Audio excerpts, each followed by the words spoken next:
Conrad Thompson, and you're listening to Arn right here on Westwood One. And of course, the man of the hour is with us, the Hall of Famer himself, the founder of the Four Horsemen, the enforcer, in fact, Double A, Arn Anderson. Arn, how are you, man?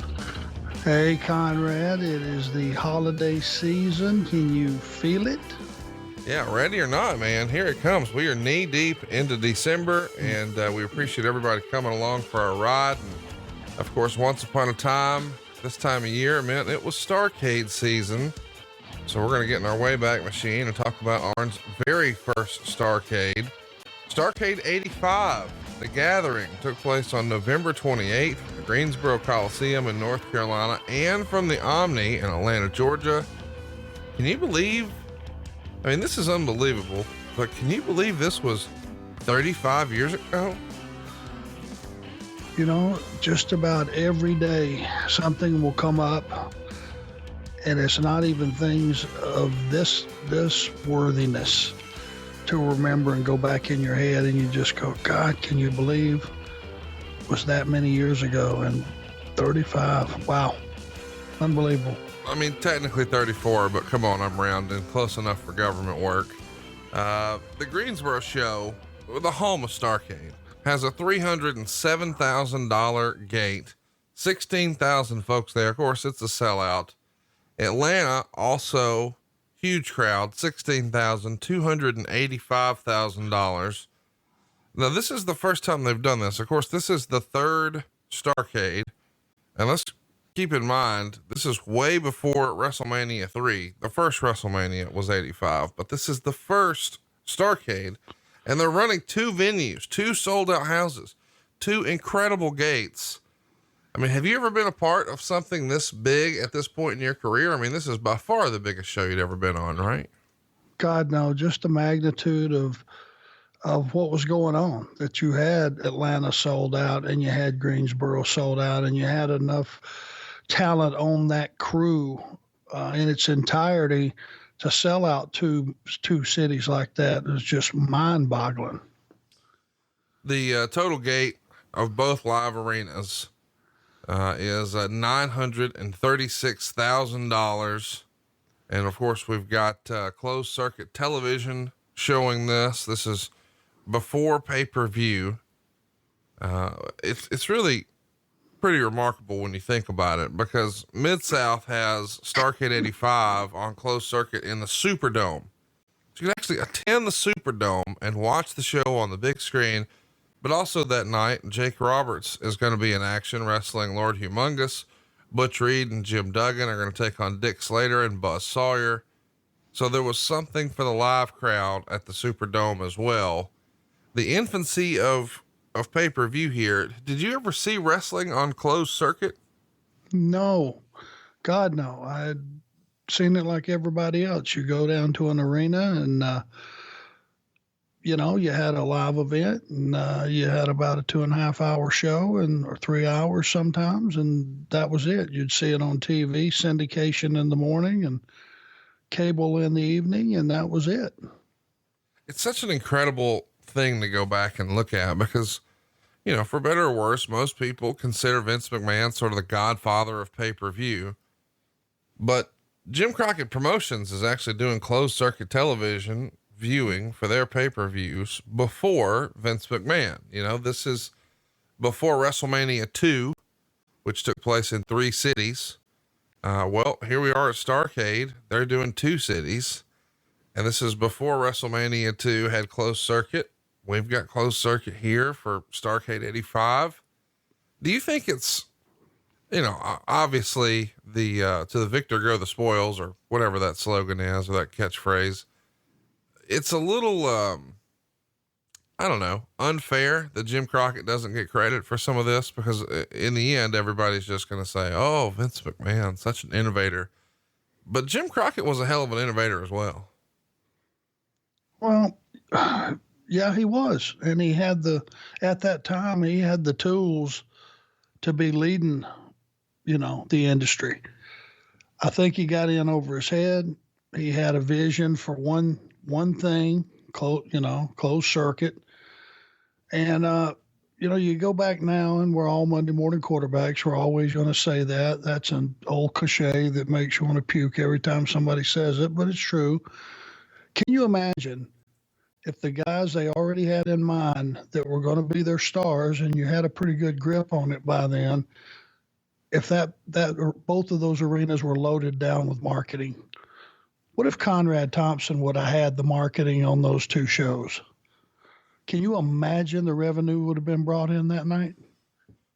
Well, that's quite the compliment. It's a different time, of course. This is pre almost anything, pre cell phone, certainly pre podcast, pre internet. I mean, this is a different time and place, but this wrestling program that Jim Crockett had put together is getting people to not just come out to the arena to watch it, but getting people to go to the arena to watch it on a big screen, like you're going to the movie theater. It's pretty remarkable. And they're doing this big event, not just in one city, but across two cities. It's just unheard of. And I'm sure a lot of our younger listeners who were, say younger than 30 have no idea what closed circuit television even is, but it's just really remarkable what they were able to put together. Now, you wrestled on the Omni version of this show in Atlanta. What do you think of the concept? One show in Greensboro, one in Atlanta. Well, it was, innovative, for lack of a better term. Nothing comes to mind that would cover the grand scale that we're talking about. And flip-flopping back and forth from a live event in those cities to go to closed circuit and then rotate back, I believe is the way they did it. And they just bounced back and forth between the two venues. So you got an unbelievable card, unbelievable show. And just, like I said, the whole magnitude of it was just pretty overwhelming. We're still in the infancy really of Starrcade. This is only the third one. Did it already have a big name, sort of cachet? Like, did that name Starrcade already carry a lot of weight with you? Not with me. I didn't know what that meant. Right away from your first Greensboro show on, you knew that Greensboro was a special place. For me, the Omni in Atlanta was the Holy Grail. Growing up in Rome, Georgia, my dream was always to go down to a wrestling event at the Omni. And then, as I broke in the business, obviously that transferred to God. You think, I'm saying to myself, think you'll ever get to wrestle in the Omni?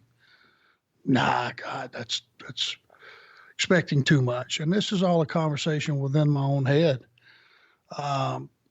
So to get to Greensboro and just see the temperament of those wrestling fans, and there's just something about that Greensboro Coliseum. It just has that special ambiance, and it's a special venue, mostly because the fans, and they're just rabid wrestling fans that know what they want. They know the stories. They understand what's going on TV. They have their favorites. They have the guys that they're wanting to kill. It was just a great environment all the way around. You hear people talk about, sort of the way you talked about there, about the Omni, about Madison Square Garden. Was this your Madison Square Garden? Because Mick Foley has told a similar story to that, but Mick Foley grew up in the Northeast. You grew up in the South. It sounds like, in your opinion, or, based on the way you told it, the Omni is sort of your MSG. Sure it is. It's exactly what it is. And I think if you ask John Cena or Mick Foley or Triple H, any of those guys that were born and bred and raised in the Northeast, was not about NWA. It never was. It never will be in their minds. They wanted to go to the WWF. They wanted to wrestle Madison Square Garden. That was their holy grail. And countless other guys that were born and raised in the Northeast. It was, even though the product started to cross brand when cable was available, and those shows were basically, both shows were everywhere that you went, you could get that programming. But for me, it was like being a Georgia boy, was the Omni. That was it. That was the deal. Let's talk about, big show day here. This is, a wrestling tradition at this point, wrestling around Thanksgiving in or on Thanksgiving. And this is, not too terribly long into your wrestling career. What's a typical show day like? That day you wake up in Rome, I assume, or where are you living at this point? No, I was already, real briefly, I went to Crockett in March the 5th. I started of 1985. I was there a few months. We were sent down to Georgia. We were brought back for the big summer show at the Charlotte Outdoor Memorial Stadium. And I was back in Charlotte there. So I would have woke up in Charlotte. We would have made the trip down to Atlanta for that show, but I was living back in Charlotte at that time. So, this is a Thanksgiving show. You're not in Rome to do any sort of Thanksgiving with the fam, or at that point, had you already gotten used to sort of the Thanksgiving tradition? Well, I'm sure that we had a show somewhere, around Charlotte the night before Thanksgiving. That would have just been a get up in the morning and early and just drive down there, do the show. And then depending on where the next night was, it wasn't like you built to this big show and then you had a day or two off and to collect yourself. You just kept trudging forward and kept plowing forward, and business was on fire. And when those arenas are full, you don't stop to think, hey, when was the last time I had a day off? Right. You didn't want a day off. Let's talk about, since we've set the stage a little bit for, you joining Jim Crockett Promotions. We haven't spent a ton of time on your time in Jim Crockett. I'm sure we're going to, break down every aspect of your career, as part of Jim Crockett, but I guess I just want to sort of touch on the high points. At this point, I guess you've been with the company for about a year. Is that right? Started March the 5th, 1985. So we're several months in. At this point, are you starting to settle in to your tag team and your partnership and your just real life relationship with Ole? Yeah, I tell you, you can back up. I told a story early on in our podcast deal about what ifs and Matt Bourne getting fired. And had he not gotten fired, Ole might not have went out and researched and found the Road Warriors at that time. And that was one of those questions where you went, wow, what if? There was a what if here, and going to, just because of the relevancy of, we're talking about Greensboro and we're talking about Starrcade. The very first, I hadn't been to working for Crockett very long, and I can't remember, but it wasn't very long. And I was on that was actually my first Greensboro house show, but it was pretty full and it was a lot of money. I want to say it was 300 plus grand. Hadn't been there that long. Hadn't really got this was pre-Horsemen, pre all that. And I want to say it was probably maybe a month to 6 weeks after I'd been there. But I got my payoff for that show. And I usually don't discuss money because of the irrelevancy of what it was a long time ago. But this is one of those what ifs.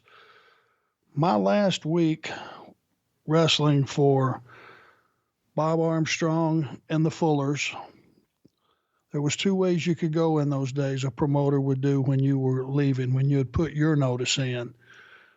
They would either screw you on the way out because they had 2 weeks, of your money backed up. You didn't get paid for 2 weeks. So after you left, you got like 2 checks.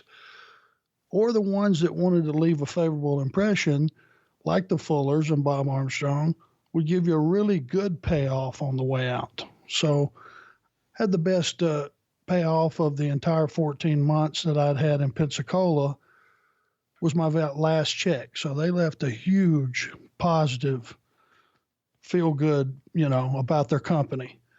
Well, I get my check and I'm looking at this and it was less than my last week for the Fullers. And I go, this can't be right. There's no way this can be right. So I went into Jim Crockett, which I had never done. And, after I'd been in the business a little longer and had a family to worry about, let's just say my balls shrunk up a little bit, but I had a set at that point in time. And I went in and went, hey, this is ridiculous. That Greensboro show was $300-something thousand. What kind of payoff is this? Oh, well, Arn, you're not positioned where we want you yet. We have big plans for you and all that. I said, listen, if you got big plans for me, which you just said, pay me like a guy that you got plans for. Well, in that position, I think I was second match of the night, maybe wrestling Sam Houston or something like that. He said, well, that's what that pays in that slot. I said, let me ask you something. If I was Blackjack Mulligan and walked in here, would you say that to him if you had him in the second match? Well, Jimmy got flustered. And in the back of my head, I'm thinking, I'll just go call Bob and I'll just go back to Pensacola.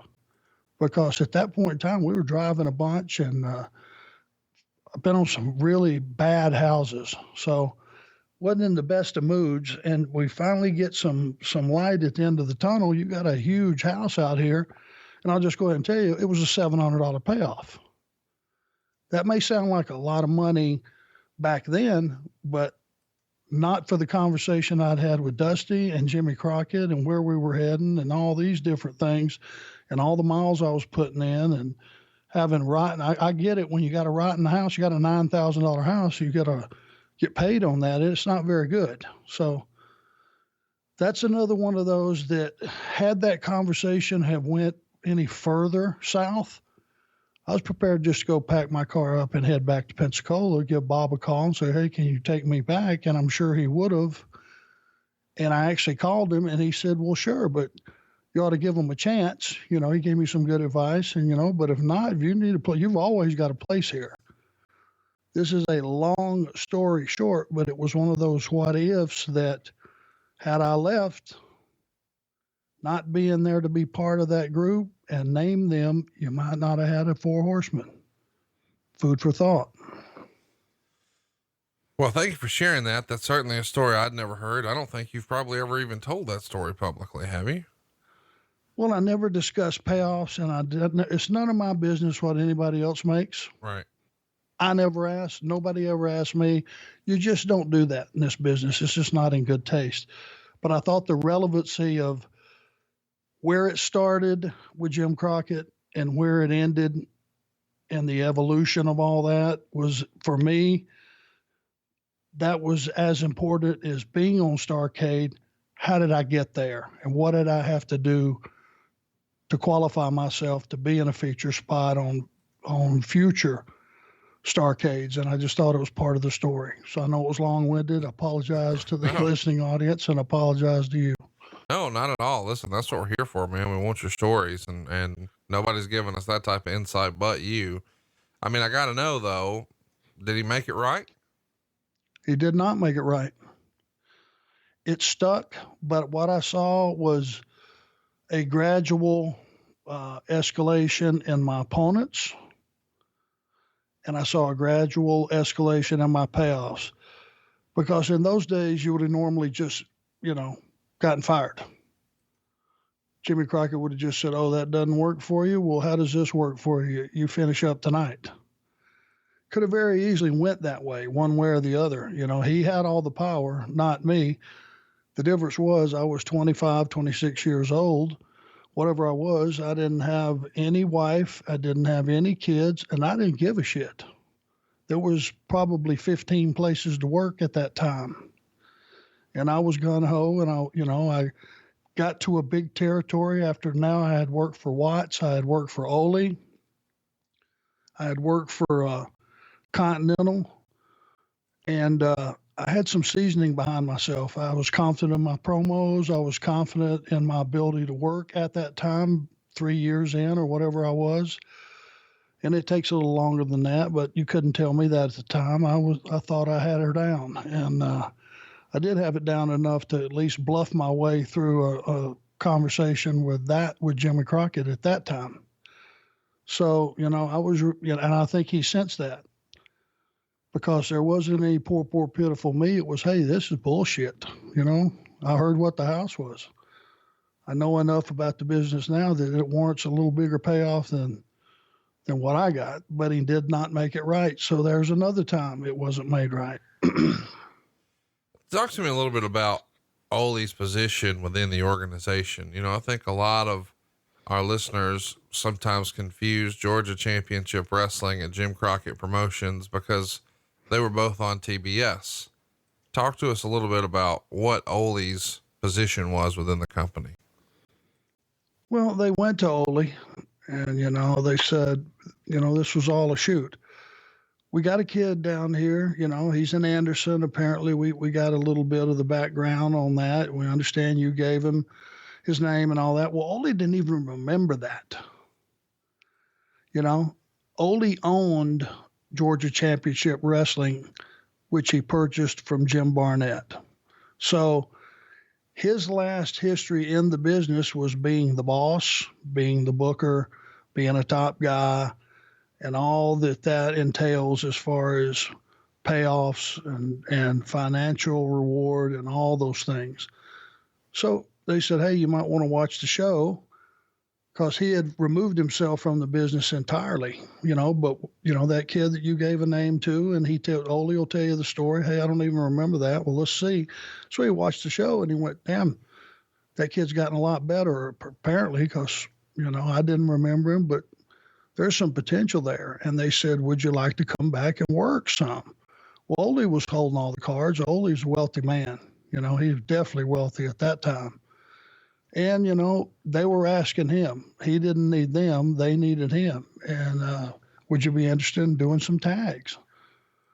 So he agreed to it. And Ole came in holding all the cards. And they were trying to expand already with to go back and run Ole's old territory, which was Georgia. And then they would run tours up in Ohio, West Virginia, and it was a separate territory. You'd go up there once or twice a month, and then you would run the Georgia towns. And Ole was very familiar with it, so they sent us down and put us in an angle with Manny Fernandez and Thunderbolt Patterson to try to, and they put us on top down there. And I think Dick Slater was the resident booker, or at least carrier of the information at the time. So they were already trying to expand and revive Ole's old territory.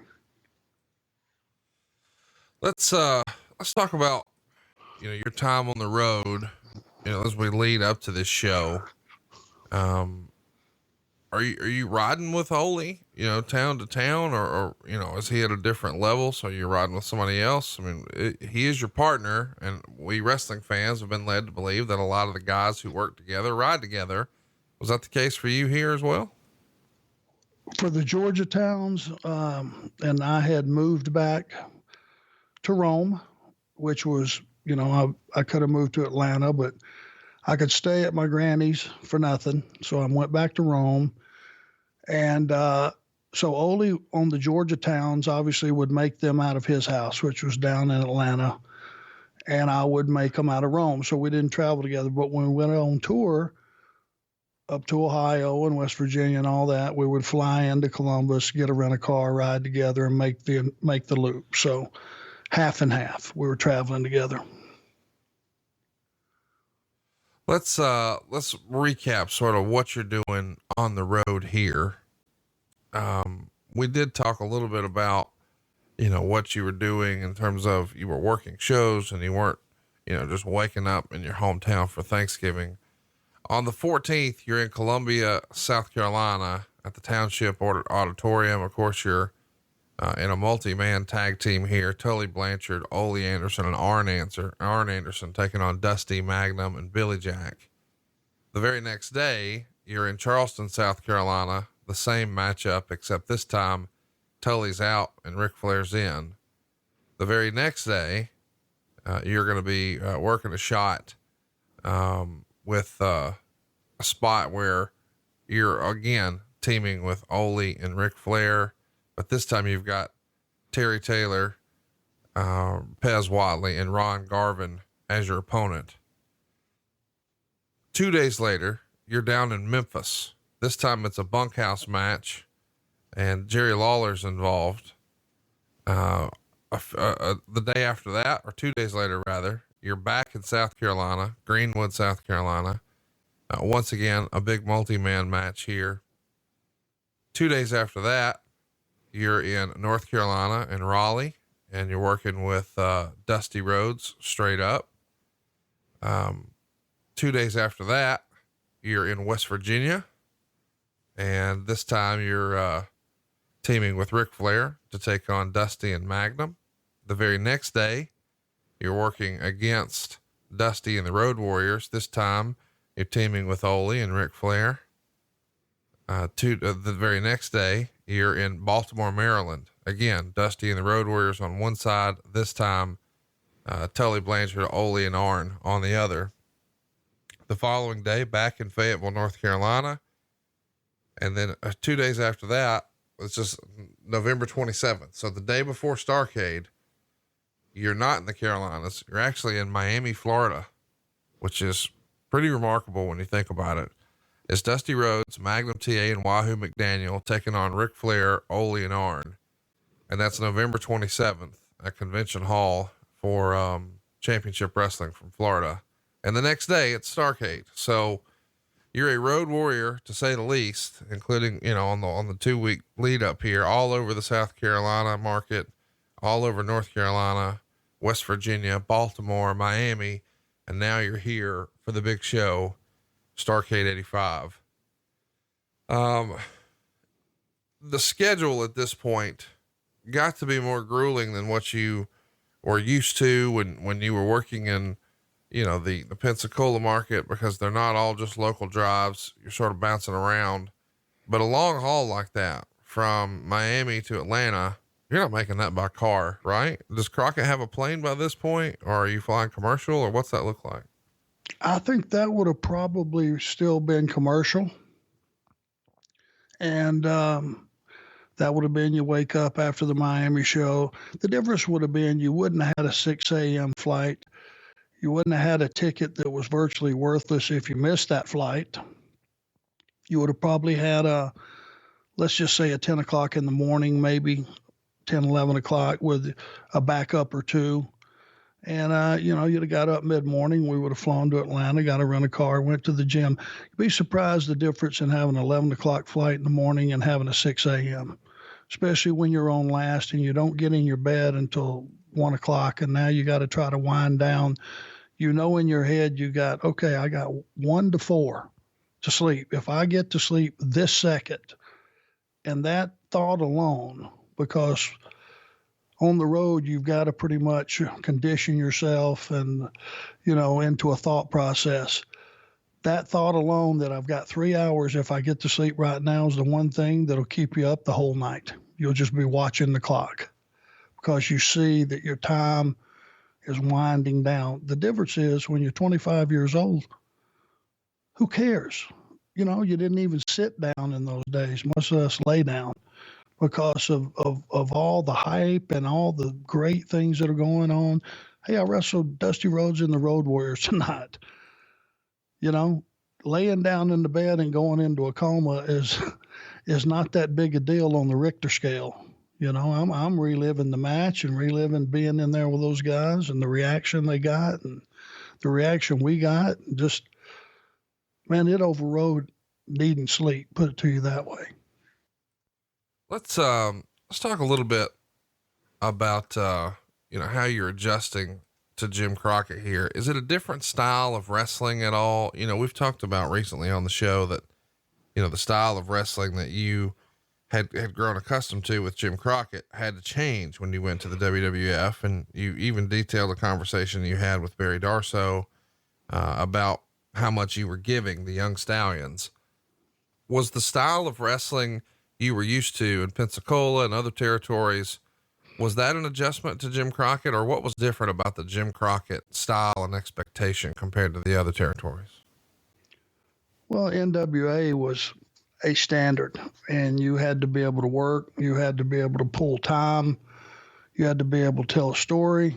And in those days, because you didn't have high profile heels like the Four Horsemen. Let's just face it, we were pretty high profile, and we superseded heel or babyface. You just had Led Zeppelin coming to your town.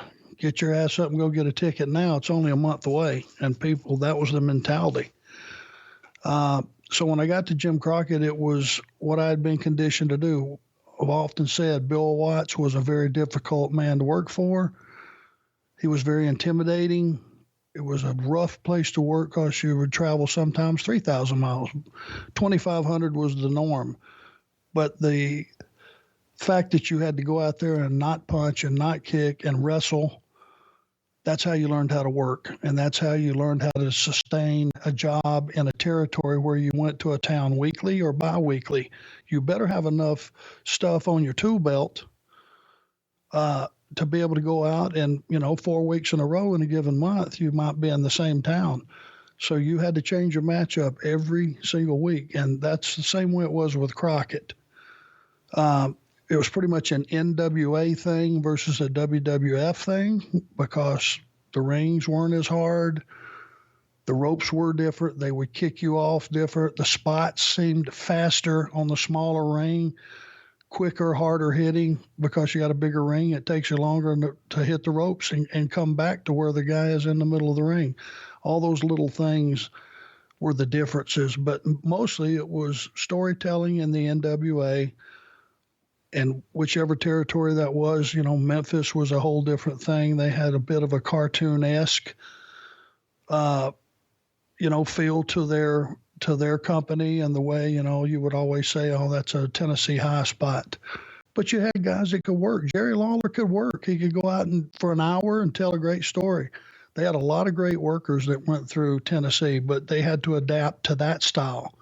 Jim Crockett Promotions means you had to have a good, solid base working knowledge of how to tell a story, and you had some TV time to get yourself over. And they would at least give you the tools, and if you had the wherewithal to get over, you got over.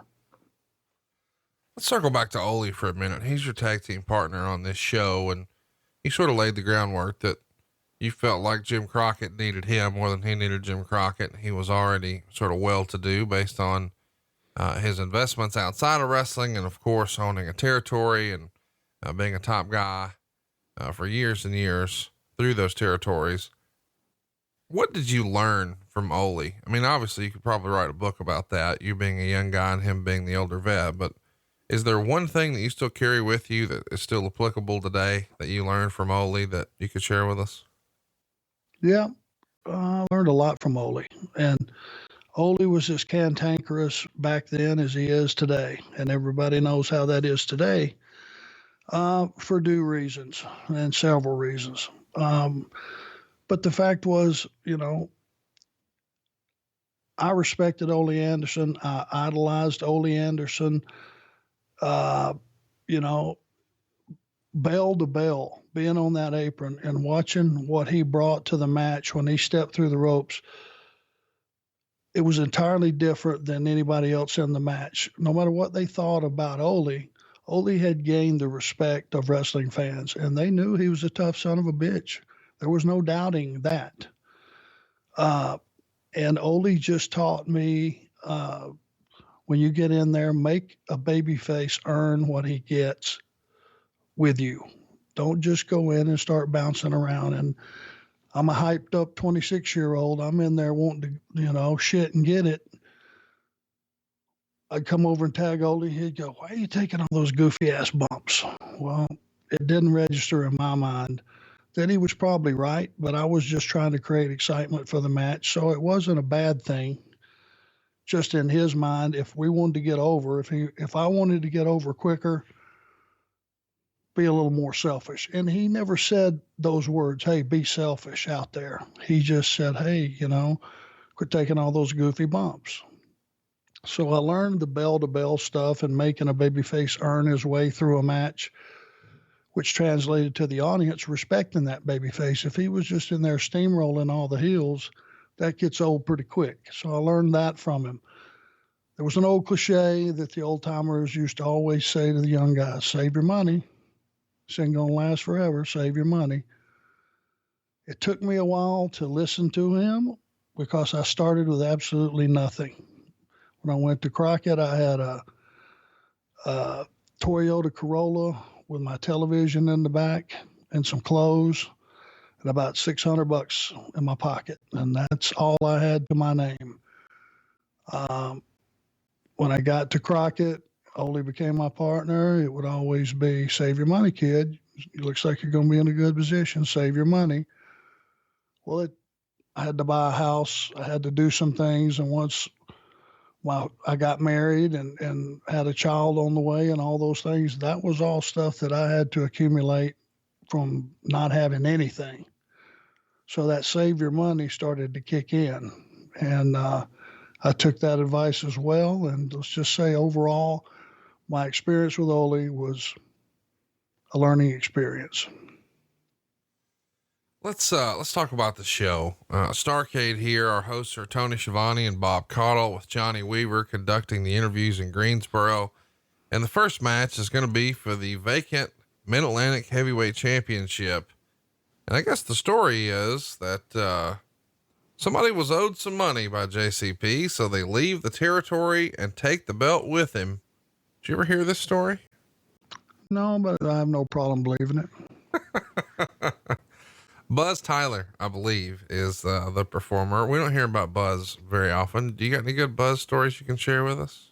No, I faintly remember Buzz. I remember he was a big, rugged guy, good worker, had a pretty good reputation across the country from, what I could tell, but he was gone before I really got settled in and got to spend much time around him. Once he's out of here, we've got to crown a new champion. So this match is going to be between Sam Houston and your old pal, Crusher Khrushchev. The finish is going to see Houston hit a few rights in the corner and then nails the bulldog. Houston covers Khrushchev, but he gets his foot on the bottom rope, and Houston thinks he's won, but he's too busy celebrating to see that Khrushchev is about to hit him with the Russian sickle, and Khrushchev gets the pin and then the belt. And the replay shows that Houston had his foot on the bottom rope after two, which results in a feud for the next 2 months. Your pal Crusher Khrushchev, we know, is going to go on to become Smash and Demolition, and then later the Repo Man, and of course Blacktop Bully in WCW, the real life Barry Darsow. Are you already fast friends with Barry here, or had that relationship not really had a chance to get going? Well, where I first met Barry was my first go around with Ole and Bourne as a partner. When Bourne got fired, they had just brought Barry in, they had just brought Rick Rude in, and we did some 6-mans. The three of us, it was actually Rude and the Road Warriors against Barry, myself, and Chief Joe Lightfoot. There's a name from the past. We did some 6-mans for about 10 days with the Road Warriors and Rick Rude. So that's where I first met Barry. Then I went to Pensacola and we didn't see each other. Barry went to Bill Watts, I believe, and spent that part of his career. And then he had came to Charlotte to be partners with Ivan, and he got there ahead of me. And when I got there, I already knew Barry, and we picked up our friendship right there and became very, very good friends over the years. Let's talk about Sam Houston for a minute. I don't know when we'll talk about him again. He winds up marrying Baby Doll and even goes to the WWF briefly and bounces around the indies for a bit. And then he gets into a little bit of trouble with the law. You got any good Sam Houston stories you can share with us? Probably one that he doesn't want to hear again and may have another answer to, but this is what we were told. And you're talking about committing suicide. I say sometimes in jest, it's like when guys mess with me, I just say, hey, can't you find a building to jump off of? This would apply with this story. Now, Sam was an excellent worker. Sam was one of those happy-go-lucky baby faces that were great to have on your first to third match of the night. Very good hand, sold great, nothing really missing in his work. He needed to get to the gym more, but that's a personal choice. That's up to each individual. For longevity, you need to go to the gym every day, even if you're not going to be a body guy. Take that from me. It just increases your overall length of time in the business. But once Sam started seeing Baby Doll, we were in Atlanta one night. Omni was packed. We were on to the very end, and it was a Sunday night. And in those nights, one of the things you got to work around, we're not McDonald's guys. Flair and Tully, there was a place that we ate out on Virginia Avenue, and I can't remember the name of it, but it was a Bennigan's type place, and it was the only place you could get any food after a certain time on Sunday night out by the airport. There just wasn't restaurants that were open past that. And so Tully gave Baby Doll the word. He was like third to the end or something. Hey, Jimmy, you want some food? Now, this is Tully talking to Jimmy Crockett, the owner of the company. Well, yeah. Dusty, you want some food? Well, yeah. Rick, yes. Arn, yes. Okay. I'll have Baby Doll go out ahead of us, have her call it in, have her go pick it up, and meet us at the Marriott. Well, Sam had been seeing Baby Doll during this time, which no one knew. No one also knew that when she said, hey, Sam, let's go, I got to go pick up some food for the guys, something along these lines, and we got this second party, Sam decided to say, hey, you're not their slave. You don't have to go get them food. Piss on that. Let them get their own food. You heard the cast of characters I just told you who the food was for. Sure. Pretty stout, huh? Yeah. Well, she listened. We get back there starving, no food, nowhere to get any food. I think Tully cornered Baby Doll, and she just did what she does. She told the truth. Well, it buried her. It buried Sam. And the two of them weren't very long for the company after that. That's a pretty stout Sam Houston story, wouldn't you say? Yeah. The idea that his career comes to an end for the most part because he didn't let his girlfriend get fucking food for the booker and the owner. Yeah. Yeah. Sam, it's okay to let her get us some chicken breasts. Okay. It's not overriding your new relationship. So some pieces of that may not be exactly right, but that's pretty much the premise, and that's pretty much the way it went down. And that's my Sam Houston story. The next match is Abdullah the Butcher taking on Manny Fernandez in a Mexican death match. I guess it's basically like a sombrero on a pole match. The finish would see Abdullah deliver some headbutts and Fernandez would fight back, and then he hits the flying forearm smash, but Abdullah doesn't go down. So Fernandez comes off the middle turnbuckle with a clothesline to finally get Abdullah down, and Fernandez goes up top, and instead of grabbing the sombrero, misses Abdullah completely. And, Abdullah throws Fernandez in the corner and then misses a charge and hits the ring post. Finally, Fernandez climbs up the corner, grabs the sombrero for the win. Abdullah the Butcher has, quite the name in the wrestling business, but I don't know that he's near the character behind the scenes that Manny Fernandez was. Some of our younger listeners who know you from your WCW and WWE days, they may not be familiar or terribly familiar with the name Manny Fernandez. If I was to say, do you have any good Manny stories? I'm sure you have several. Can you give us a couple here about the man behind the character, Manny Fernandez? Well, Manny was an excellent worker. Let's just start there. And he was solid. And Manny was a veteran when I got there. He had a lot more experience in the business before I got to Jim Crockett Promotions. He was also had just previously had a tag champion run with him and Dusty, so he was positioned excellent when I got there. And that was my very first TV. I broke a guy's arm. So Manny came down to see about this enhancement talent that had a broke arm and was rolling around the ring. I ended up dropping Manny from behind, left him laying.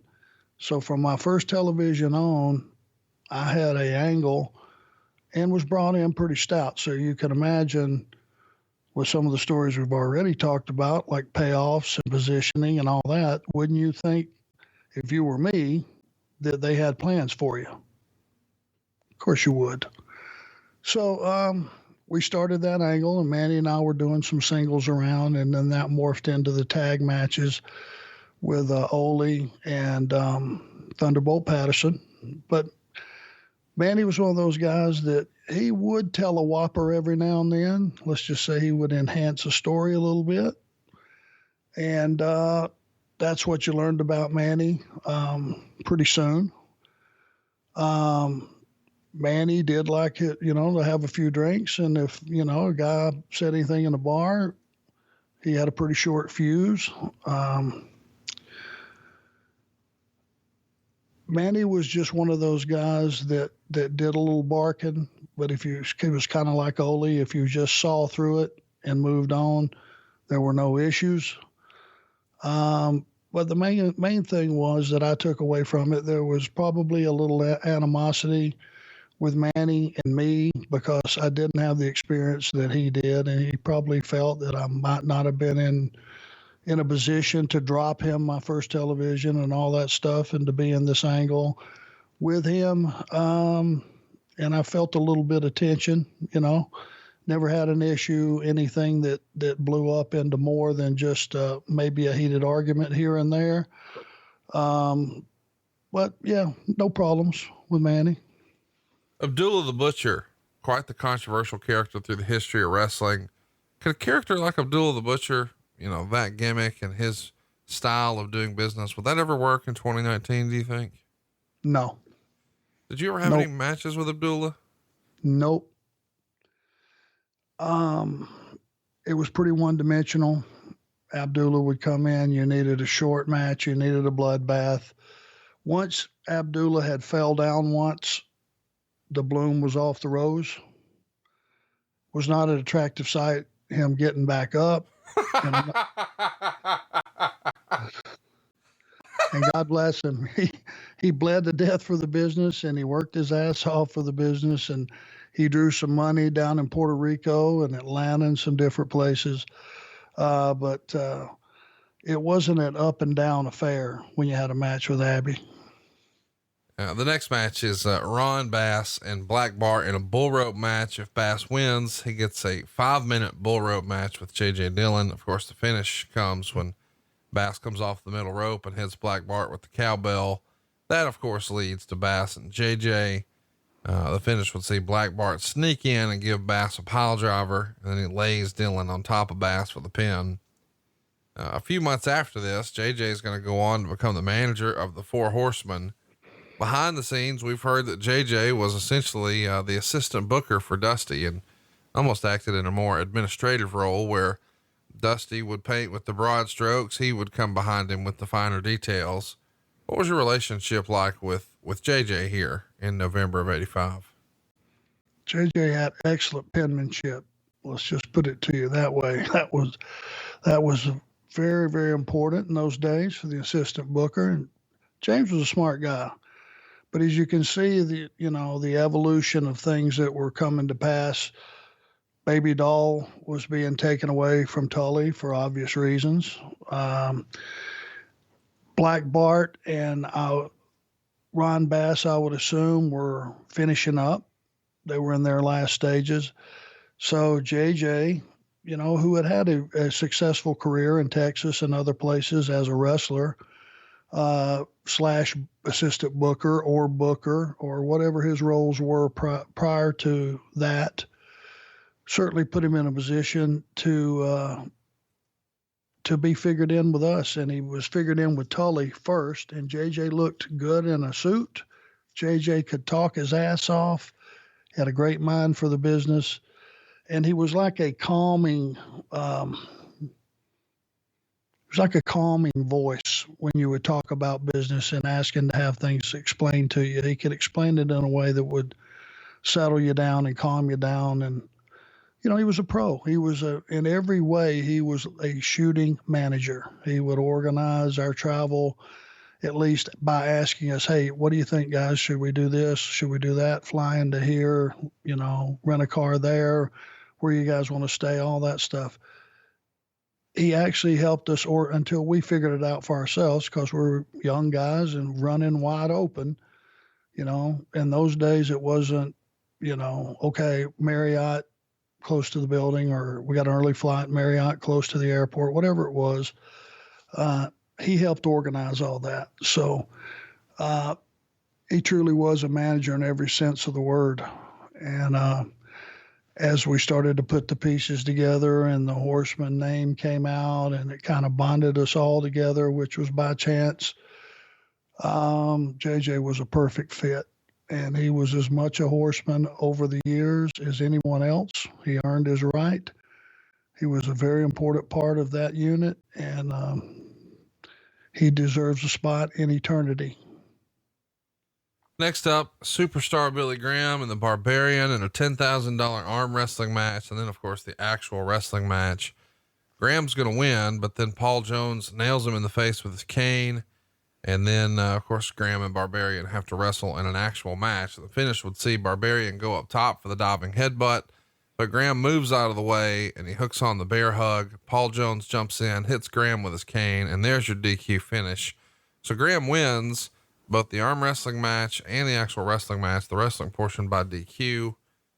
Billy Graham here in Jim Crockett Promotions. He's, obviously a big time star for Vince McMahon's WWF, but now here he is trying to reinvent himself for Jim Crockett Promotions. You got any good Billy Graham stories you can share with us? No, just, at that time he had tried to morph over. He had shaved his head and had on karate pants and still had some incredible arms, but the body was not what it had been for WWF.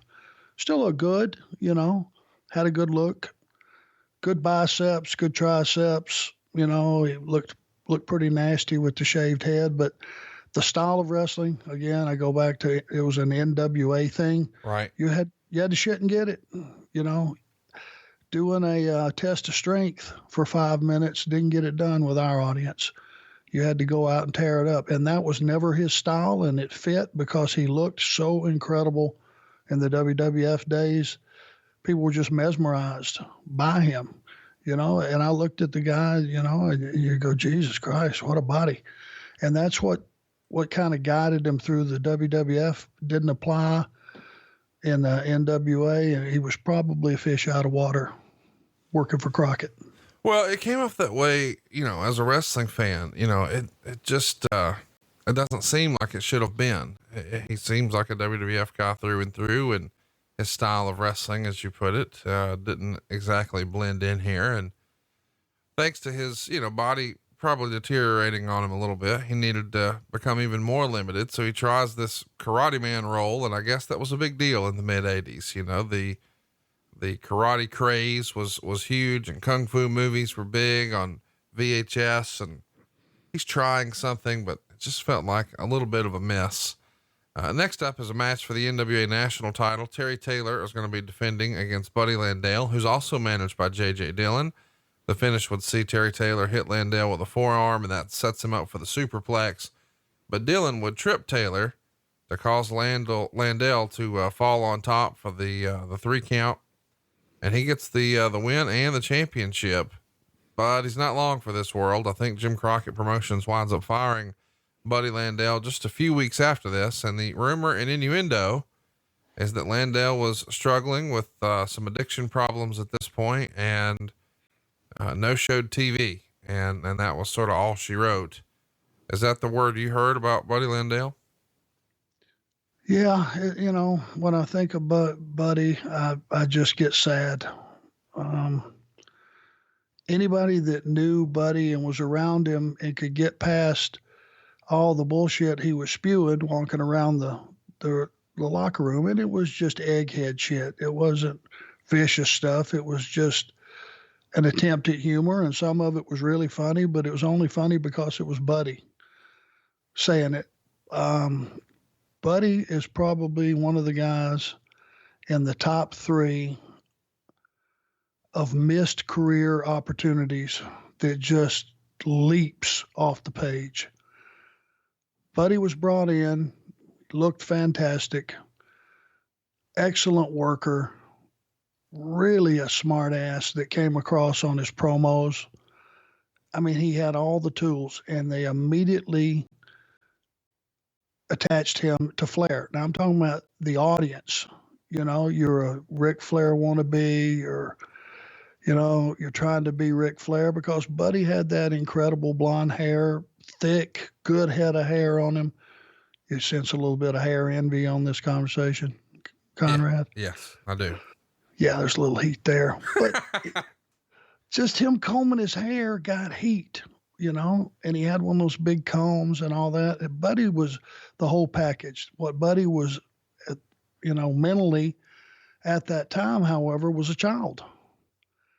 Now, I did some traveling with Buddy because we started at the exact same week for Jim Crockett. I don't know how well that's known, but we were 2 of the guys that were recruited by Ric Flair to come in. We were part of that new evolution of their business. We started the same TV, and from day one, it was pointed out to Buddy that he was going to be pushed, and Buddy was making money from day one.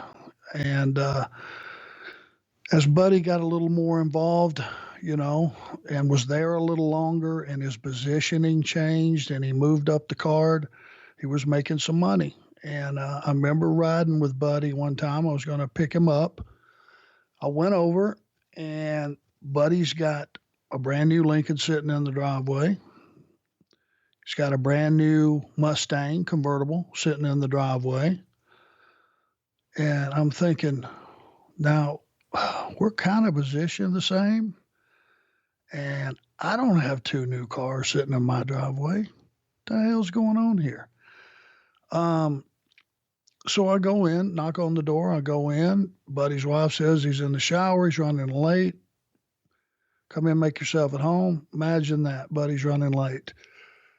So I'm just kind of, leaning by the bar area, and I look over, and there's a stack of probably 5 or 6 Jim Crockett Promotion envelopes, i.e. checks, uncashed, sitting right there on the bar.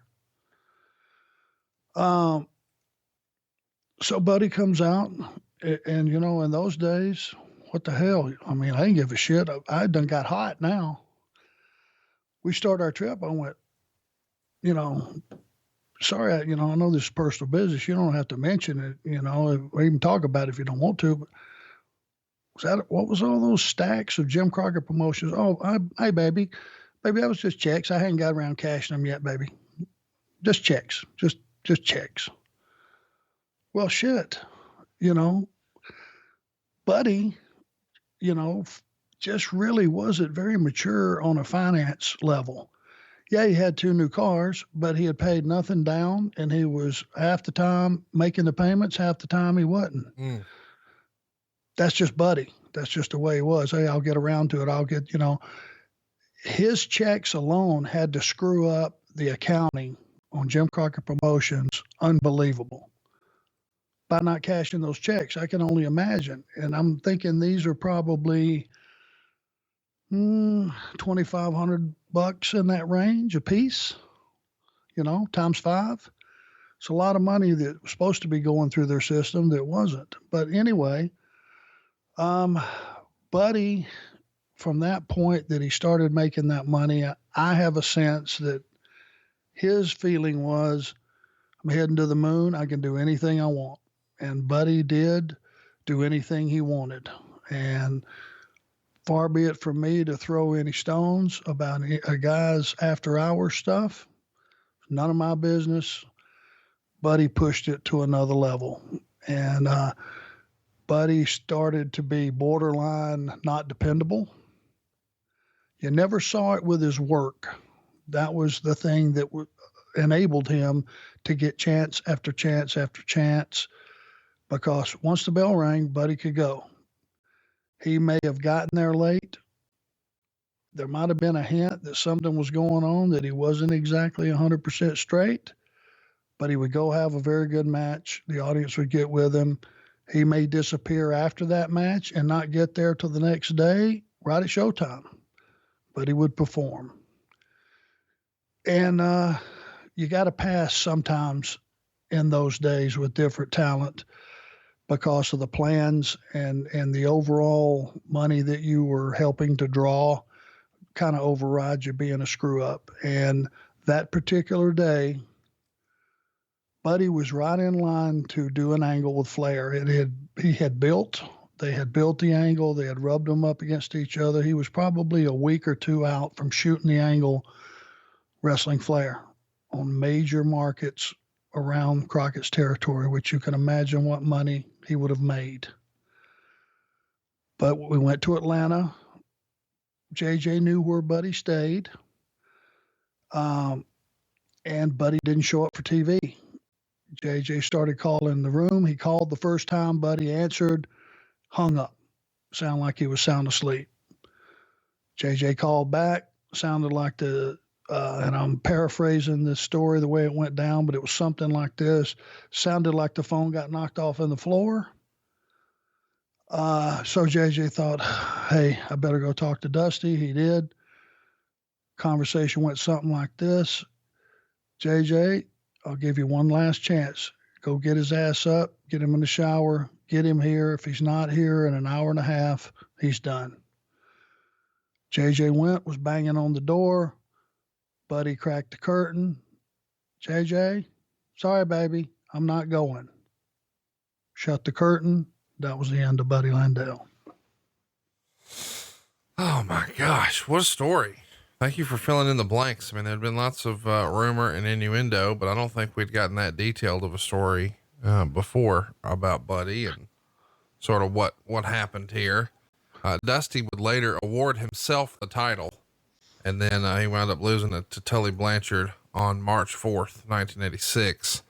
The next match is yours. It's for the national tag team titles. You and Ole Anderson defending those titles against Wahoo McDaniel and Billy Jack Haynes. Wahoo and Billy Jack are the United States champ from the Florida territory at the time, but those belts, of course, are not on the line. And those are different from the NWA US tag belts. Those aren't going to be created until September of 86. But the finish would see Wahoo hit you with a chop, and then he covers you, but Ole breaks up the count at 2. And while the ref is busy with Billy Jack, Ole trips up Wahoo and you make the cover, but Wahoo kicks out at 2. Wahoo would fight back and back you up against the ropes. Ole trips him again and then holds Wahoo's leg as you get the pin to retain the titles. Wahoo McDaniels is somebody who Ric Flair has put over forever. Back in the day when we had a podcast, and we would often tease that we were going to have you as a guest for Thanksgiving. Here we are talking about a Thanksgiving show and you wrestling Wahoo. But he believes that Wahoo McDaniel should not only be in the Hall of Fame, he should be in twice. And he's, of course, joking. Just, he feels that strongly that he's been overlooked. Do you think the same? I mean, you grew up working with Wahoo. Is Wahoo a guy who maybe doesn't get the credit he's really due? Absolutely. But Wahoo, here's the reason that it's so. He spent most of his time with Crockett, not WWF, right? He never had a body of work in the WWF. The only Hall of Fame is a WWF Hall of Fame. Wahoo never made his name up there. Wahoo McDaniels, and I caught him at the very end of his career. Number one, was a very good man. And I say that in the sense that if you were a young guy, you could go to Wahoo, ask him advice. He would level with you. He was a good, solid businessman. And, buddy, when he was younger, prior to the injuries and age just taking over, and it does, trust me, I know, it starts to limit you. And Wahoo had a really bad shoulder. When we were working with him during this time frame, depending on how bad his shoulder was, he would chop you anywhere from the top of your forehead to probably right above your chest, and you never knew where it was coming. And, brother, it was like a pie pan hitting you. He could still hit hard, and that was his claim to fame. Brother, he would knock the piss out of you with those chops, those big, thick hands. And the audience believed him. They bought him. And, here's a guy that I think he ran 30 miles one time when he was in college on a $100 bet, or just something ridiculous. He was a hell of an athlete, played pro football, for the Jets, but he had a pedigree. None of that meant that much to the wrestling industry, because wrestling fans don't care if a guy played in the, pro football. They're there to see wrestlers and wrestling. So he was endeared to the wrestling fans because he earned it. He bled, and he sweat. And in the words of Ric Flair, he paid the price. As far as getting in there and bell to bell, 20 minutes, whatever it called for, he would get in and you would be in for the fight of your life. And Wahoo made you earn it. It wasn't a high spot match. It wasn't a lot of excitement up and down and around and in and out. Basically, you were in for a fight. And the audience bought it, and they believed in him. And I think he should go down in history in a much more favorable light than he is right now, certainly in the Hall of Fame.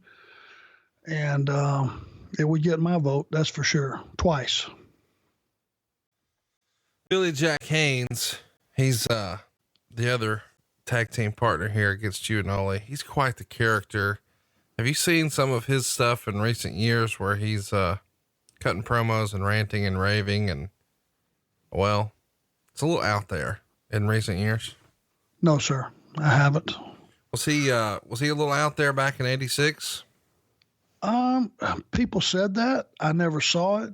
Him and Wahoo, he added a dimension of a lot more movement in the match. The guy had a hell of a body at the time we were working with him. He looked incredible, had an incredible look.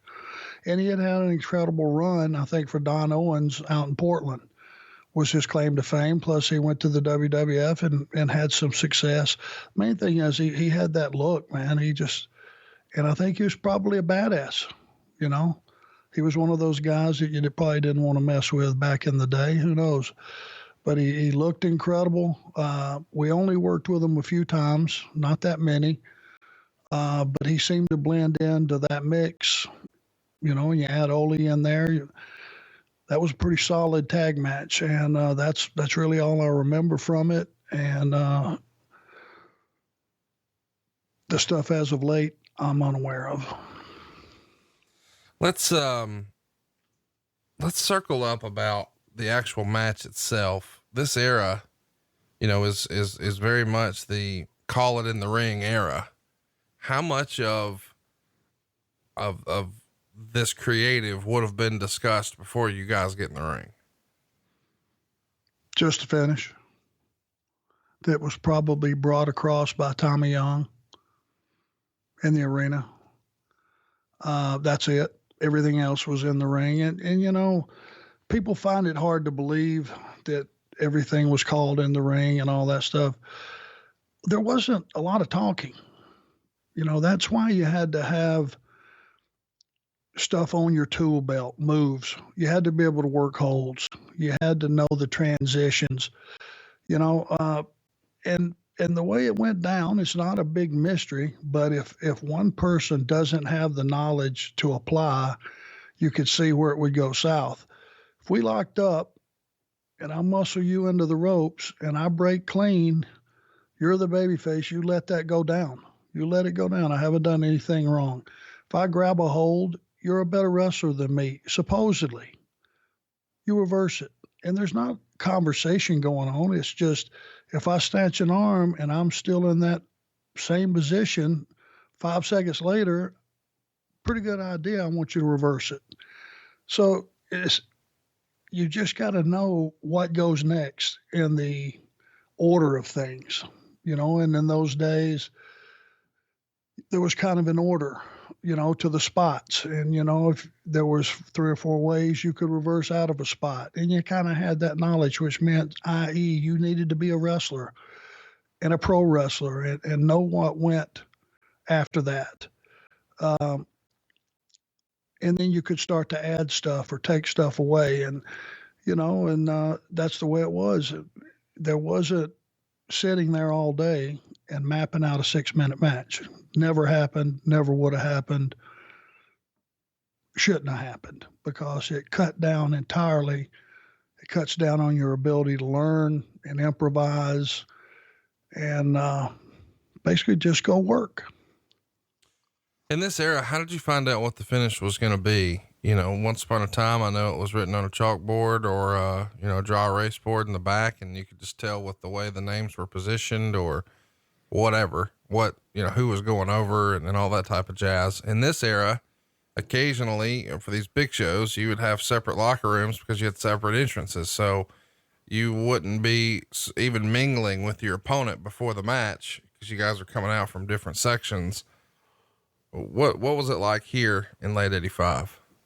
Yeah, the referee would just bring over the finish and just give you a rough estimate of time, which that on a house show, you didn't have to stick to that. But if you went over your time, there better be a good reason. It was all about the fans. It was about drawing money. If I was going to make more money next week, it wasn't because I went in Jimmy Crockett's office and hounded him for more money or hounded Dusty for more money.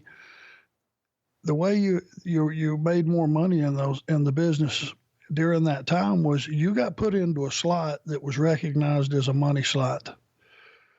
And if you jumped the house, say 10, 15 grand from what it was previously, and remembering that these were weekly towns or bi-weekly towns, and when you saw a town jump 10 or 15 grand, it was noticeable and substantial, and you would look at who was in a position to be on after intermission and who was in those last couple of matches or last 3 matches or what was different from the card from the last time we were there and what was the house and all that.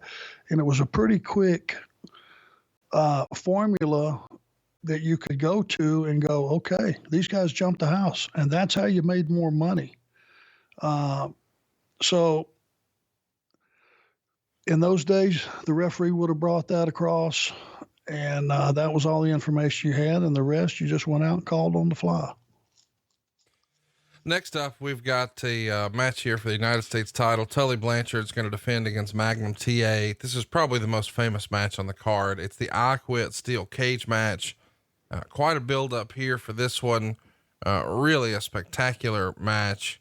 And the rules of the match here are rather unique. There are no rules. There are no pinfalls. There are no countouts. There are no disqualifications. The first man to take the microphone and declare that he surrenders would lose. And the finish sees Baby Doll throw a wooden chair into the cage, and Tully would shatter it in the ring and take a broken piece of it and try to stab Magnum in the head. Magnum blocks it and doesn't get Tully off of him completely. And then Magnum knees Tully off of him and then jabs the sharp-edged piece into the chair into his forehead, and Magnum screams at Tully over and over, asking him, "Do you quit?" Eventually, Tully has no choice but to scream yes several times, and Magnum wins the match and the U.S. title. Did you get a chance to see this match? It's a match people are still talking about today. More than once. If you want to tell someone who asked, how did you get over back in the day? What was different and how'd you get over? Well, 2 guys got over during that match. And Granted, the guidelines were different. What you could do was different. Could never get away with anything that gruesome today and haven't been able to for 20 years.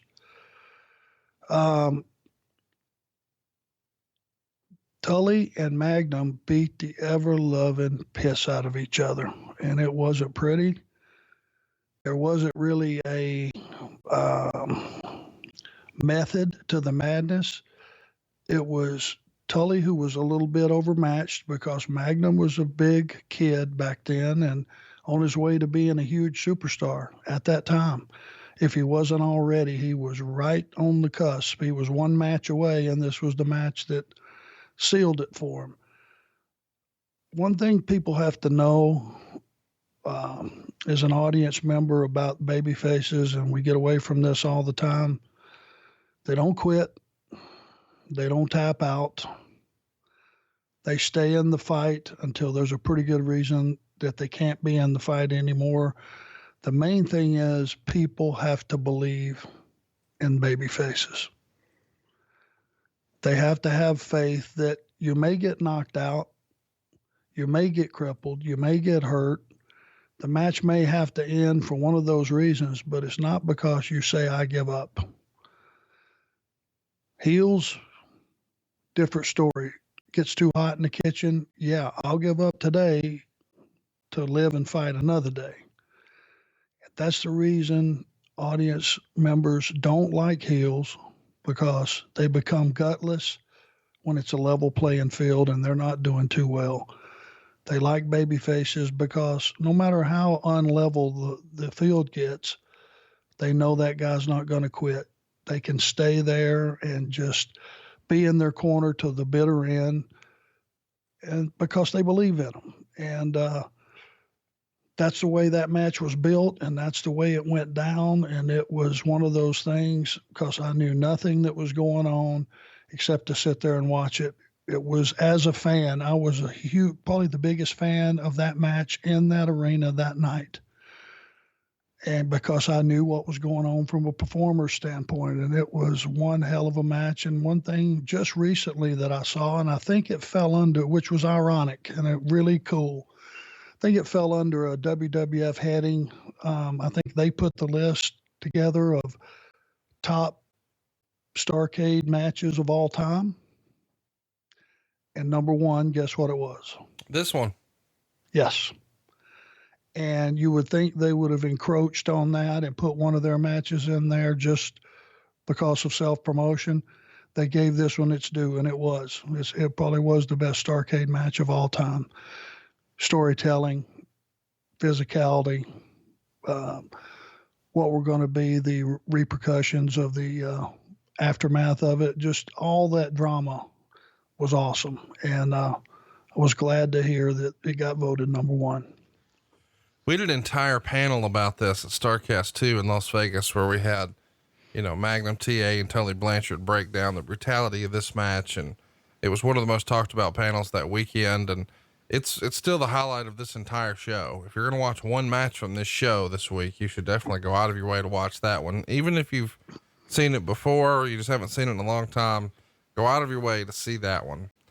Next up, we've got an Atlanta street fight with the Midnight Express taking on Jimmy Valiant and Miss Atlanta Lively, who is Ronnie Garvin in drag.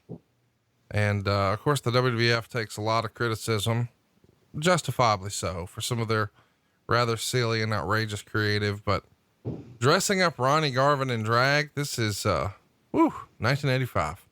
The finish sees Bobby Eaton go up top for the Alabama Jam, but Garvin catches him coming down with a forearm to the face for the win. The Midnights are one of the most talented tag teams of all time. And this just sort of feels like a bit of a throwaway match here to me. Am I wrong? No, that's probably exactly what it was. And it was, put Bobby and Dennis out there. They can make it happen with anybody. And I'm sure they did. I'm sure they kept the excitement level up.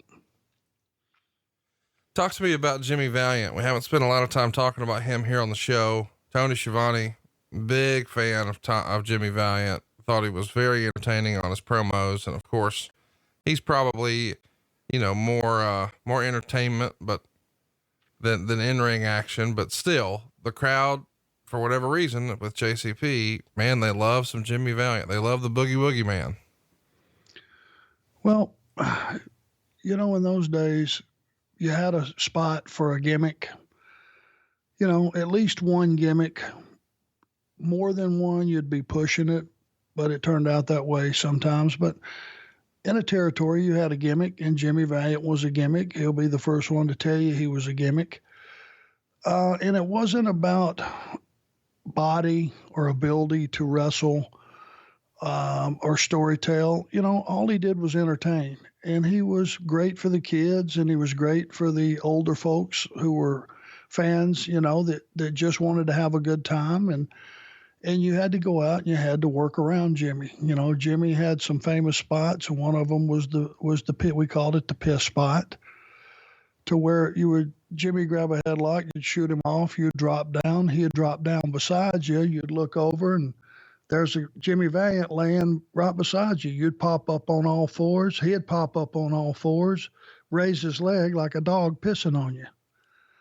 And the audience all got it. And you roll out and raise hell and bitch at the grandma that was ringside that had a cane, who once you fussed at her a little bit and then turned your back, she'd break the cane over your back, and that was not part of the show. It just happened sometimes. But Jimmy was great for talking. He could talk now. He had a strong rap. He could talk them in the building. But for the more physical guys, like the Barbarians of the world and those guys that needed to go out and bounce you around, it was not a good booking. He needed a Midnight Express or an Arn Anderson or a Tully Blanchard or one of those guys that could go out and just feature Jimmy's stuff. And it was understood, and he was a good guy, and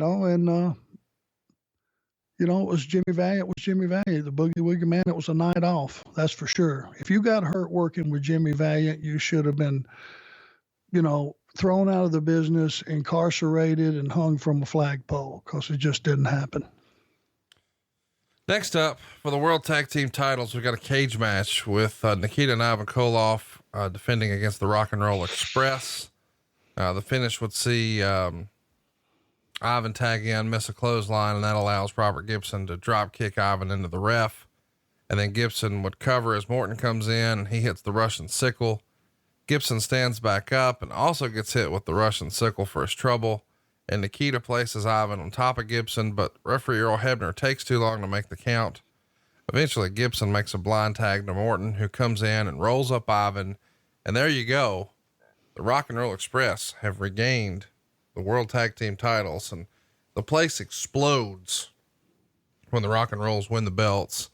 And we've talked about before that, they're going to be main eventing all over the place in '86, specifically with their Summer Sizzler tour, or whatever the thing was called over the summer.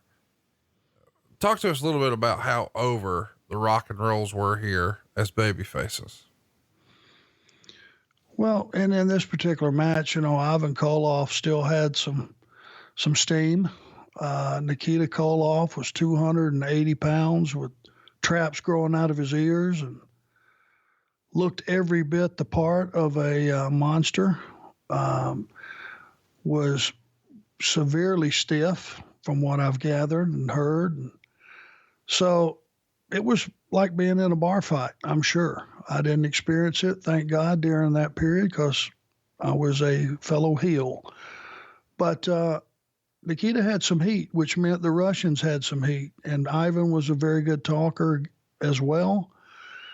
But rock and roll was one of those phenomenons that only comes along, every 20 years or so.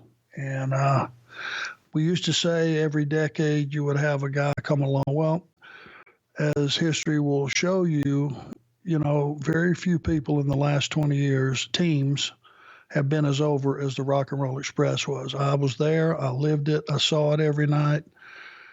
When you would go to a town and you would be riding into whatever town it was in those days, Rock and Roll had a deal with Hardee's that was like a 2-hour signing or a 1-hour signing, but for some reason I think it was 2-hour signing.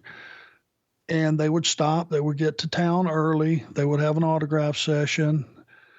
And when you would, if by chance, if your route took you from wherever you were coming from and you happened to pass that Hardee's, it was like the president was in town.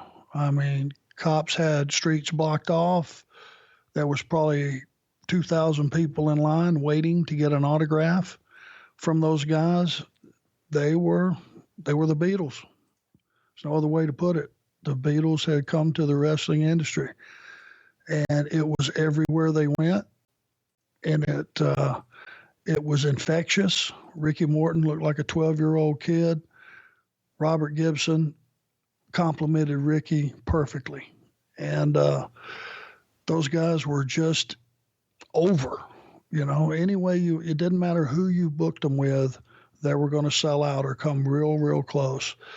And it was teenage girls to adult girls, kids, and even some of the guys, which you would think the jealousy of our male fans would have overrode it, but not in those days, because Ricky and Robert really weren't big body guys.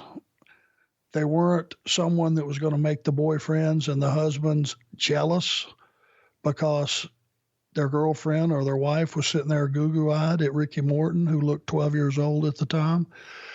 It was just a good fit. And if you were a big, nasty heel, if you couldn't get heat pounding on Ricky Morton, you need to pack your bags and get out of the business, because those guys were just that good, and they elicited the type of emotion that every heel should experience once in his life. And you literally would have grandmothers trying to straddle the rail and come across. You would have, little kids looking for stuff to throw at you. They'd throw their toys at you. There were so many things that would happen that you knew were just legitimate. For a grown man to throw a full beer that he just paid an extremely high price for, throw it at you, you knew you had heat. Those guys are still around today, and they've been at it nonstop ever since. Got to be a record.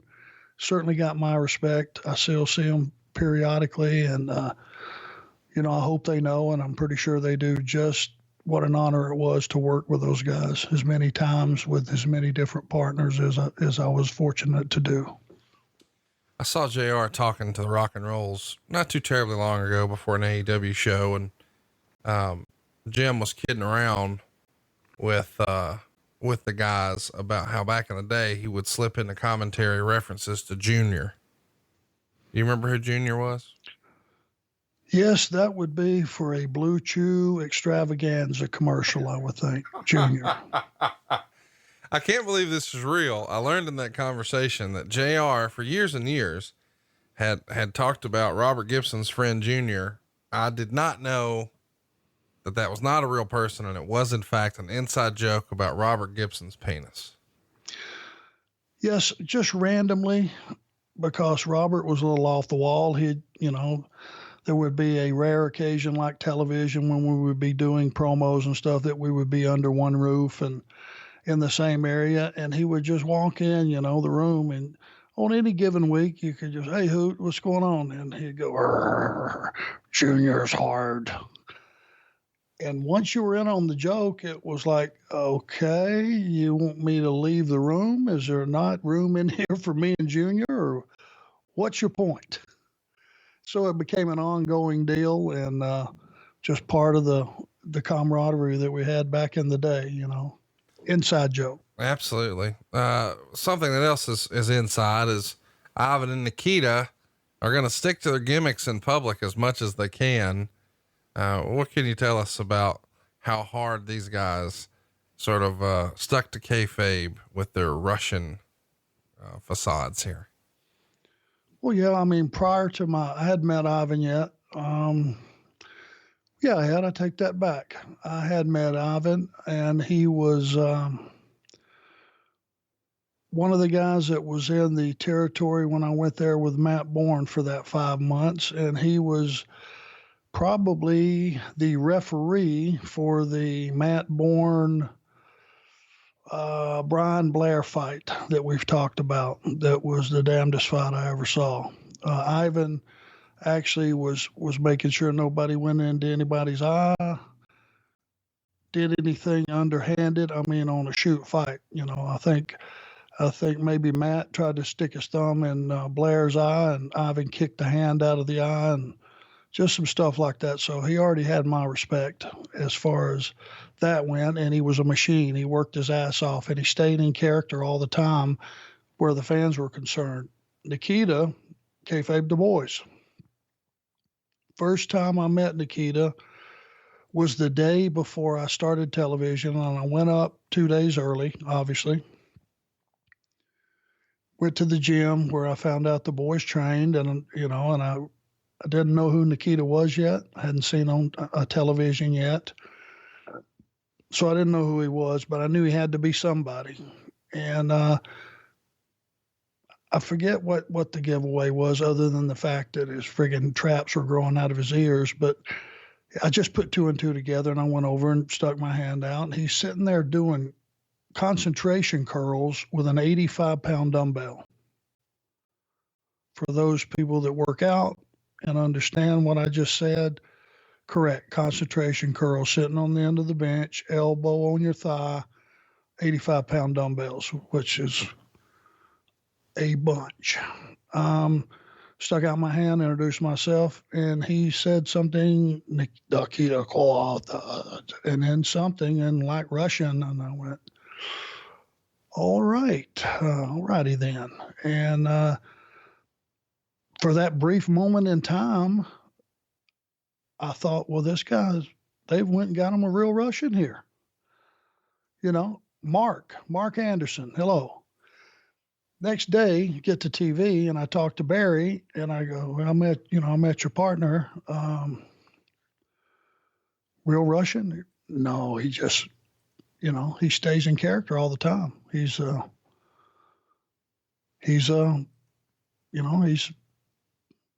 Nikita. So I started to get the background. We had a private conversation about the guy, and I understood right then. And I respect the fact that he protected the business and took care of his gimmick and all that. And it was very, very rare in those days. And I actually thought it was pretty cool. Let's get to our main event. The main event of Starrcade 85 is for the world title, of course. It's Ric Flair defending the 10 pounds of gold against the American Dream, Dusty Rhodes. This, of course, is a rematch from Starrcade 84, a year prior, where they had wrestled once again with the world title on the line. Ric Flair defending it here, but the winner would get $1 million. Smoking Joe Frazier of boxing fame was the referee, and he's going to stop it because of a cut over Dusty's eye, and he'll award the match to Flair. So here's a rematch. In 85, Rick was a babyface for a good portion of the year, feuding with Nikita and others. And then on September 29th in the Omni, Rick would defeat Nikita in a cage match. And after the match was over, Ivan Koloff and Crusher Khrushchev would come into the ring, and they all start beating up Flair. And then Dusty Rhodes would run in to make the save for Rick, and he beat up the Russians to a thunderous ovation from the crowd. And after the Russians left, Dusty turned to help Rick up, but Rick starts yelling at Dusty, saying things like, "I told you not to interfere in my business." And as Dusty was distracted with Rick, you and Ole attack him. Rick gets to his feet, pauses for a moment, and then goes over to the cage door, pulls the chain back through, and padlocks it shut. So now Dusty Rhodes is locked inside of a cage with the Andersons and Ric Flair. And Rick joins you guys in beating up Dusty, and you and Ole hold Dusty while Rick jumps from the top turnbuckle onto Dusty's leg, breaking his ankle. And this is a white hot angle at the Omni, and it instantly turns Rick back into not only a heel, but the most hated man in the company. Talk to us. I'm sure we're going to do a whole show about that at some point. But briefly talk to us about this monumental angle that really sets up Starrcade, and makes it the marquee attraction where you guys break Dusty's ankle. It was one of those things that if you were there, you were glad you were there. If you were a fan, because that angle took so many twists and turns. By the time you finally figured out what the eventual end was going to be, which was Dusty getting his leg broke, from the fact that Flair came down, the Russian split, you had that thing with Dusty go down, then we came down, it switched gears again, went another direction. And I can tell you, people have asked me, what is the hairiest situation you've ever been in? Well, in those days, there were a lot of those. People would get immersed in the story and the characters, and Dusty Rhodes had his fans, buddy, and they were religious about it. And the fact was, in those days, if you got somebody in a cage and you got them in a bad way, you would get some good guys down there and the heels would vamoose, and that was the end of it. We didn't vamoose.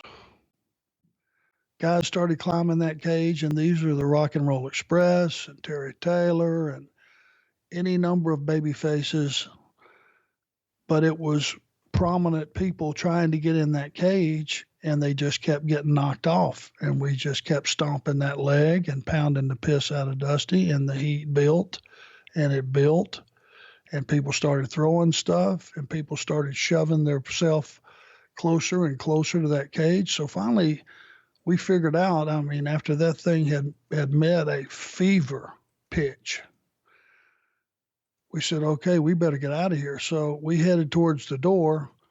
I think Rick was probably the first one, and myself, and then Ole, and he opened that door and started to step through out of that cage, and about 20 across and about 15 deep fans just surged forward and shut that cage door back on us. You guys aren't going anywhere. And more baby faces started coming down and started climbing that cage, and we started knocking them off again. And it just got more and more and more violent. And you could just, it was like a dull roar, but there was thousands of people screaming at us. So we tried to open the door again. We got it open, and had it not been for about 10, I would estimate about 10 Atlanta police officers coming down with their nightsticks and beating the crowd back where we could get out of the cage. It took us 20 minutes to get from the cage back to the locker room. I had a head full of stitches where somebody had hit me with something. We were all bleeding. The fans beat the ever-loving shit out of us. And I've never been so scared in my entire life, because Ole had already been stabbed. I'd already been cut in the back in Dothan, Alabama, when I worked for the Fullers. So I knew it was possible. And I knew it was highly probable in this situation that we weren't going to make it back. And it was all we could do. Had those Atlanta police officers not been there, we'd have been dead. I have no doubt. And it was one of the most high pressure things. We actually waited 2 hours before we tried to leave the arena, and we had a police escort leaving the arena. It was that hot. Yeah. I don't know that younger fans could really even process just how emotionally invested the crowd was in professional wrestling in 1985, but this is something to go out of your way to see. Let's talk about the Starrcade match. The finish would see Dusty hit some elbows and then a clothesline. He goes for a pin, but only gets 2. And when Rick kicks out, Dusty goes to referee Tommy Young, knocking him outside to the floor. And Dusty then elbows Flair down, puts him into the figure 4, and you run in, and Dusty releases the hold so he can knock you back out to the floor. Ole runs in, knees Dusty from behind, and you and Ole start going to the back as Rick recovers. Dusty has a bad situation here as Rick has covered him up and a new ref comes out. But of course, Dusty kicks it 2. Flair tries for a slam. Dusty reverses it into a small package for a 3 count and wins the world title, or so we thought. A week later, Tommy Young is going to change the ruling to a DQ win for Dusty because he saw you and Ole run in. And since the title can't change hands on a DQ, it returns to Rick. As we know, over the summer of 86, Dusty would in fact beat Rick for the world title. By this point, that belt in physical form had been replaced from the 10 pounds of gold. Now it's the big gold belt. It happens in Greensboro, the Great American Bash, in a cage match. He loses it back, 2 weeks later, maybe in St. Louis at a house show. But I gotta wonder, what you think of this finish. For better or worse, this is the first time we see, or one of the first times we see on a big stage like this with closed circuit and just the monumental size of Starrcade, a dusty finish. And for better or worse, that's what this finish has been nicknamed, a dusty finish. What'd you think of the finish? And do you think the classification of it being a dusty finish and nicknamed that is fair? Well, it's probably nicknamed, nobody ever thinks about this could be the possibility. A dusty finish might be a positive thing. People have always kind of put it as being a negative thing. Well, try booking a territory where you have weekly towns and bi-weekly towns and all that, and you're trying to draw money. You're trying to keep certain baby faces at a level where the audience believes in them. They do the right thing. You try to keep heat on heels. You got a heel champion who's got 3 guys that are constantly covering his back. So it's almost impossible to beat that champion, which puts the baby face in a corner. You've got to make them believe. You have to, I go back to that. The audience has to believe. And every now and then you'd have to bump a referee who was out of position to see what went down. But if the babyface had actually won the match and there was just no ref there to count it, people remember that.